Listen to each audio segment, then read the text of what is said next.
Iwe, sipure parekis oporos. Ya. Serikara tipi-tipi nga nevere iwe.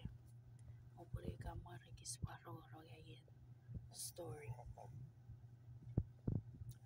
Mayor evere ko evre torreri wewe vare. What is what's a piece you want to be careful? I got takir. Oh, mind you, my niece is sleeping because her mom went into the store. So I had to hold her, but I got kitsy. Iwe, what is what's a piece you want to be careful? Ngewe yorite na for me re.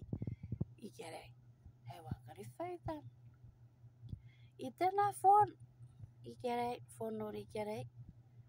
Iteri awe kireu. Ewe sire pat. Ewa pat. Puika. Esa parurumet. Arabasra pues sire. Rasire na phone. Owa kekeribet. O sejak fasu bigay. Owa pat. Iwe me pasire yor karari me yen. Iwe me pasire yor kari kierusum. Nei esa parera utsia me popun. Iwe kekeke. Gika para pacaro kara. Ira.